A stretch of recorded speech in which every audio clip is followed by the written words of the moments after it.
दोस्तों, स्वागत है आपका एग्जाम में डीजी में। इस वीडियो में मैं बताने जा रहा हूँ आपको 2016 का मेंस का निबंध जो क्वेश्चन पेपर आया था, तो उसमें क्या क्या निबंध आए थे और किस प्रकार से आपको लिखना होता है, थोड़ा सा आइडिया एक देना चाहूँगा। तो सबसे पहले देख लेते हैं कि सिलेबस में निबंध के बारे में क्या अनुदेश एक तरह से दिए गए हैं, क्योंकि वो बहुत ही ज़्यादा इम्पोर्टेंट है। उसी से आपको एक तरह से चीज़ें निकलेंगी कि किस प्रकार से आपको लिखना है और उसमें क्या लिखना है एक तरह से। तो हम आ चुके हैं सिलेबस पर, और सिलेबस का जो फर्स्ट पेपर होता है वही होता है निबंध का। तो निबंध के बारे में सिलेबस के अंतर्गत क्या अनुदेश दिए गए हैं वो पढ़ लेते हैं एक बार, और उनकी गहराइयों को थोड़ा सा देख लेते हैं। इम्पोर्टेंट है बहुत ही ज़्यादा। निबंध उम्मीदवार को एक विनिर्दिष्ट विषय पर निबंध लिखना होगा। विषयों के विकल्प दिए जाएंगे, और जैसा कि आपको पता है 8 निबंध आते हैं जिसमें से आपको 2 करने होते हैं। पहले सेक्शन में से आपको 1 करना है, दूसरे सेक्शन में से 1 करना है, यानी 4 में से 1, 4 में से 1। तो वही बताया गया है, विषयों के विकल्प दिए जाएंगे।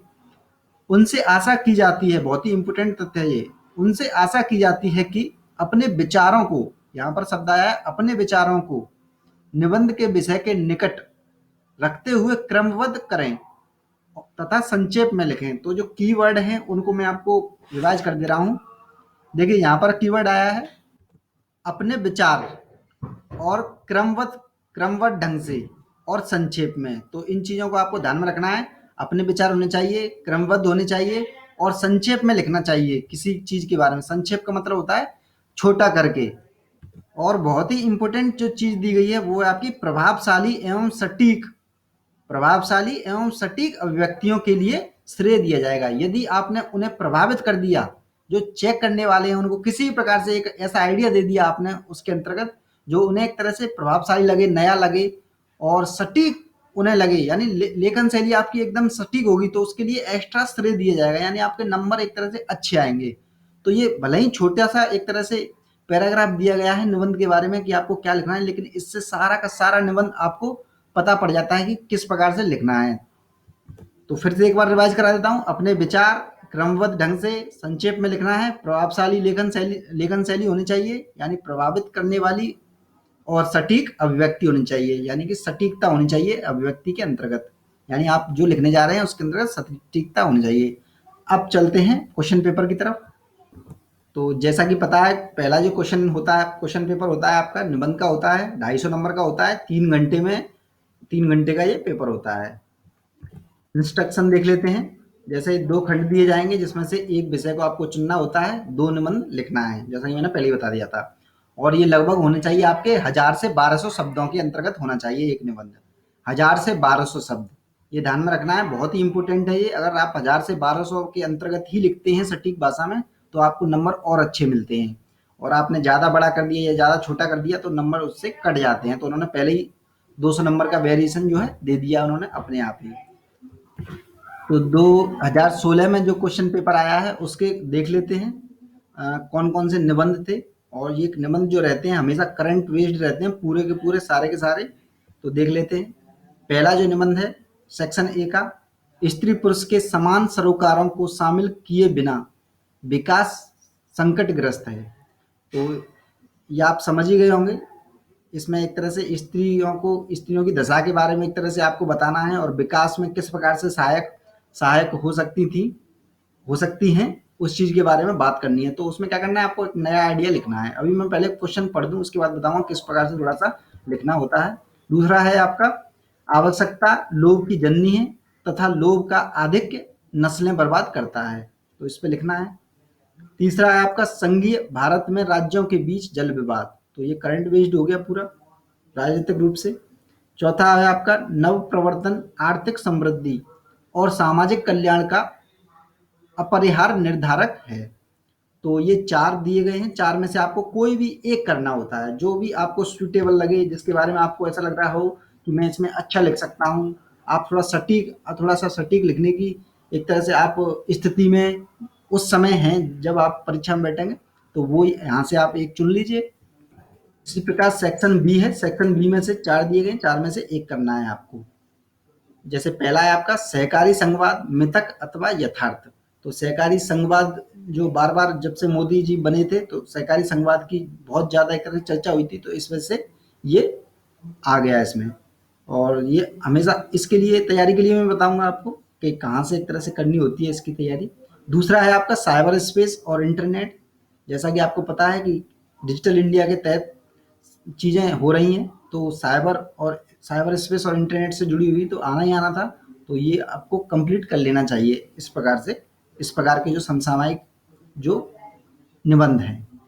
तो इसमें दिया गया है साइबर स्पेस और इंटरनेट दीर्घ अवधि में मानव सभ्यता के लिए वरदान अथवा अभिशाप। वही पुराना जो हम बचपन में लिखते थे कि इंटरनेट के वरदान या अभिशाप, या फिर साइंस कंप्यूटर वरदान या अभिशाप, तो बस उसी को करना है, कुछ एक्स्ट्रा ऐसी चीज़ें नहीं है। बस जो आप पढ़ रहे हैं न्यूज़पेपर में उसको इसमें ऐड करते जाइए, और अपना जो भी हो सकता है भविष्य के अंतर्गत, भविष्य की जो दृष्टि है वो उसको आपने इसमें दे दी निबंध में, उनको एक तरह से नयापन लग जाएगा और नंबर उसमें अच्छे दे देंगे। तीसरा है आपका भारत में लगभग रोजगार विहीन समृद्धि, आर्थिक सुधार की विसंगति या परिणाम है। रोजगार विहीन समृद्धि का मतलब यह रोजगार नहीं है लेकिन वृद्धि हो रही है, जीडीपी वृद्धि दर हो रही है, लेकिन रोजगार रोजगार में बढ़ोतरी नहीं हो रही है। तो आर्थिक सुधार की विसंगति या फिर परिणाम है ये। तो ये इस पे लिखना होता था। चौथा है आपका डिजिटल अर्थव्यवस्था, एक समताकारी या आर्थिक असमता का स्रोत। तो ये बहुत ही इंपॉर्टेंट था। डिजिटल अर्थव्यवस्था करंट में चला था पूरा का पूरा, नोटबंदी से सिस्टम पूरा, इसी वजह से ये क्वेश्चन आया है। अब मैं थोड़ा सा बता देता हूँ कि निबंध के लिए आपको एक तरह से क्या पढ़ना होता है। देखिए, निबंध के लिए आपको एक्स्ट्रा किसी भी चीज़ की पढ़ने की ज़रूरत नहीं है। जो आप न्यूज़पेपर पढ़ रहे हैं उन चीज़ों को, तथ्यों को ध्यान में रखिए, और जो एडिटोरियल जो आते हैं पेज, उनको बहुत ही अच्छे ढंग से पढ़िए। चाहे वो आध्यात्मिक का पेज क्यों ना हो, उसे अच्छे से पढ़ जाइए, क्योंकि इसमें कहीं न कहीं आपको टच कर जाएगा चीज़ें। यानी आपको न्यूज़पेपर अच्छे से पढ़ना है, और न्यूज़पेपर के अंदर न्यूज़पेपर तो पढ़ना ही है, क्योंकि जब सिविल सर्जरी की तैयारी कर रहे हैं तो न्यूज़पेपर तो अनिवार्य है ही है। लेकिन उसमें क्या करना है आपको, एडिटोरियल वाला जो पेज है, यानी कि संपादकीय पेज है, जिसे कोई नहीं पढ़ता है, वो अच्छे ढंग से पढ़ना है आपको। और निबंध के लिए टाइम इतना होता है, बहुत टाइम होता है, ये मान के चलिए। 2 निबंध लिखने होते हैं 1000 से 1200 शब्दों में, 125-25 नंबर के, इतना टाइम होता है। आप 2 घंटे के अंतर्गत लिख देंगे। 1 घंटा आप क्या कीजिए, ज़्यादा सोचिएगा नहीं, सबसे इम्पोर्टेंट चीज़ ये है। जब निबंध लिखें आप तो ज़्यादा नहीं सोचिएगा, बस आपको क्या करना है, यहीं से एक तरह से तैयार होके जाना है, वहाँ जाके जिसे बोलते हैं एकदम से लिख देना है। तभी आपके नंबर आएँगे, और आप सोच-सोच के लिखेंगे तो आपके नंबर कट जाएँगे, क्योंकि ये एक्सपीरियंस है लोगों का। और ये जितने भी लोग बताते हैं कि हमारे नंबर अच्छे आए या बेकार आए, तो उनसे ली गई चीज़ें हैं। जो स्पॉन्टेनियस जो लिखते हैं वहाँ पर, उनके नंबर अच्छे आते हैं। और आप निबंध के अंतर्गत क्या-क्या एक्स्ट्रा कर सकते हो? सबसे पहला तो अपना आइडिया होना चाहिए, जैसा कि पहले ही बता दिया था। दूसरा दूसरा अगर एक्स्ट्रा कर सकते हैं कुछ, तो आप थिंकर्स जो होते हैं उनके कोट जो होते हैं वो यूज कर सकते हो।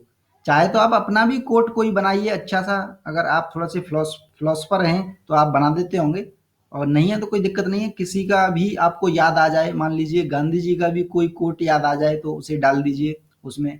या फिर जैसे बताते हैं, स्टार्ट अगर करना है आपको तो एक कहानी लिख दीजिए कोई छोटी सी, लगभग ये मान के चलिए 20-25 लाइनों में आ जाए ऐसी कहानी, जिससे कुछ मतलब नयापन हो उसके अंतर्गत। तो वहां से स्टार्ट कर सकते हो, कोट से स्टार्ट कर सकते हो, बीच बीच में कोट डाल सकते हो।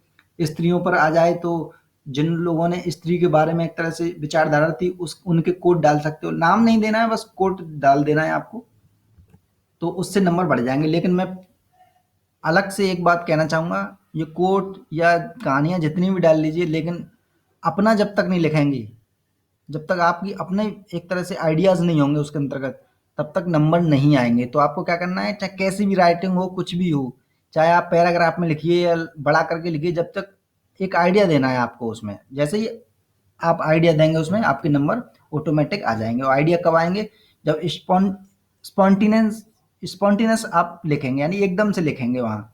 कोई तैयारी नहीं करनी है आपको इसके लिए, निबंध के लिए। और ये चीज़ें आप जो टॉपर हैं उनसे बात करेंगे तो आपको पता पड़ जाएगी। तो दोस्तों, अगले वीडियो में हम जीएस पेपर फर्स्ट का बनाएंगे, पूरा का पूरा 20 क्वेश्चन होते हैं उनका वीडियो। और इस वीडियो को लाइक करें, अगर पसंद नहीं आया हो तो डिसलाइक जरूर करें। मैं बार बार कहता हूँ, आप लाइक और डिसलाइक से मुझे ये पता पड़ता रहता है कि आपको वीडियो कैसे लग रहे हैं।